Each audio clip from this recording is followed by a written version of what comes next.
Hello and welcome. In today's video, we'll be discussing AWT, event handling, and checkboxes. Let's get right into it.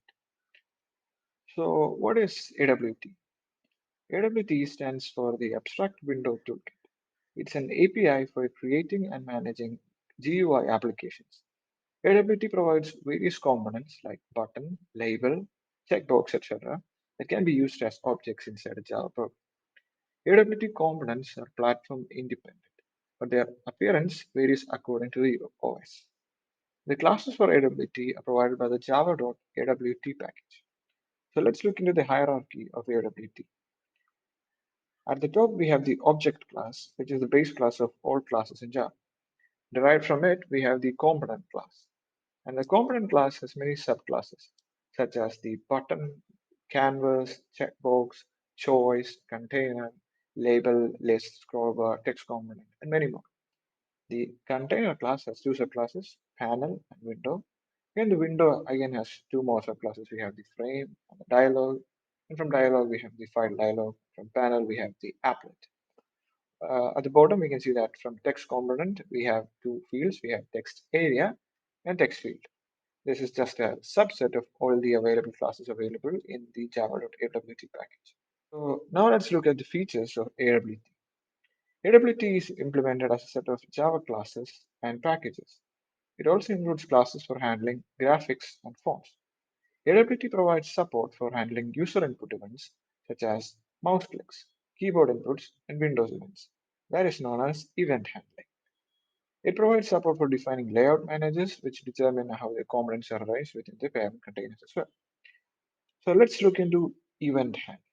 In Java, event handling is the process of responding to user input events, such as mouse clicks, key presses, and Windows events. Java follows the delegation event model, which has sources, listeners, and events. A source is an object that generates an event, such as a button, a checkbox, a list, etc. A listener is an object that handles the event generated by the source. Event classes in Java are the classes that represent the events that occur on the GUI components, such as buttons, text fields, lists, etc. They are defined in the java.awt.event package. Event classes contain information about the type of event, the source of event, the time of event, and any other event-specific data. So how is it done?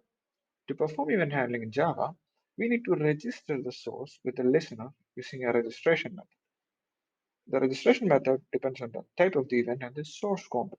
For example, to handle an action event from a button, we need to use the add action listener method to register the button with an object that implements the action listener interface.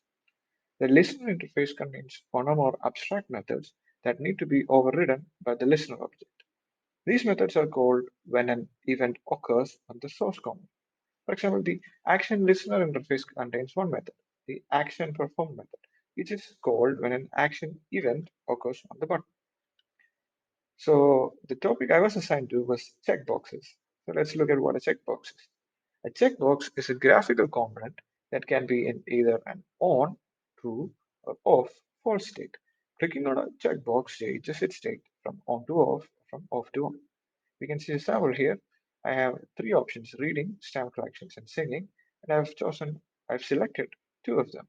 And with the help of my label, I can see which options I have chosen. So let's look at the event model for checkbox. The listener for checkbox is the item listener. Add item listener method is used to register the checkbox with a listener. When an item selection event occurs, the listener object's item state change method is invoked. We have to override the method. It receives the item event. So one function under the item event class is the get state change. What it does is that it returns the type of state, whether selected or deselected. So once again, when a checkbox is selected or deselected, an instance of the item event is sent to the checkbox's registered item listener for processing by its item state changed method. So some functions in the checkbox class are add item listener. What it does is it adds the specified item listener to receive item events from the checkbox. We have the string get label function. It is used to get the label of the checkbox. We have get the state of the checkbox, whether if it's on or off, with the get state function. We can set the label of a checkbox. We can even set the state of a checkbox. with the function setState. So now let's look at a program to better understand this topic. Okay, now let's take a look at an example code. So at the start of my program, I have imported the java.awt package as well as the java.awt.event packages. I've created my class called Check that extends from the frame class and it implements the item listener interface. I have created four checkboxes, two labels, and a string message so that I can display the option I have selected from the checkbox. This is my constructor right here. First of all, I've created a label object. It says choose your favorite color. Then I've created a checkbox object with red, similarly with blue, pink, and violet. Again, a label object so that I can display it. Now I've added all of them in this particular order to the frame. Now what I've done here is I have registered my source. So we just saw that the listener to be registered here is the item listener. The function is add item listener, and we pass this object, the check object itself, as the parameter to it. We also know that we have this function called item state change. It's an abstract function, so we must override it. And we saw that its parameter was the item event. Okay, now let's look at that. First of all, we have the message. I have just initialized it to just an empty space. So let's look at the first if clause. It says that if c1.getState, that is c1 was my first checkbox, and I've told you that getState gives me the state of the checkbox, whether it's a selected state or not. It's a Boolean function, so I get a true or false value. So if c1 is selected and it's true, that is it's selected, then I would want to change my message and I would want to put the get label. So whatever was inside the checkbox's label, I want that, and I'm going to store it in a message, and I'm going to set the text of my label to that message. So if I um, I put red as the label for my first checkbox. So if I've chosen that checkbox, it will display red. Similarly, I've done the same for the second and third and fourth checkboxes too. So those two will show me the option I have selected. If I've chosen multiple options, I could see all the multiple selections. And in the main program, I have instantiated my check class. I have set its visibility to true so that I can see it. And I have defined the size for it, 400 by 400. And for layout, I've chosen the flow layout. So now let's compile this program and see how it works. Okay, so now we are back in the command prompt. Let's compile our program.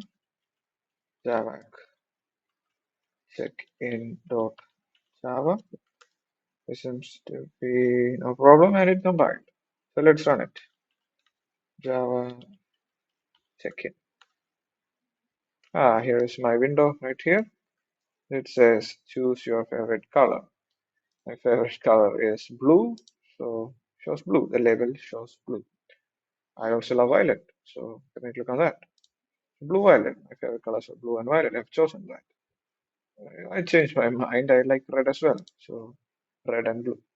So I can deselect options, I can select options, and it will be displayed in the label I have described as in the program. So let me just close that. Okay, so thank you for listening to my video. I hope I was able to communicate to you effectively the concepts of AWT, event handling, and checkboxes, the listener, item listener, and the event class, item event class. So thank you very much and have a nice day.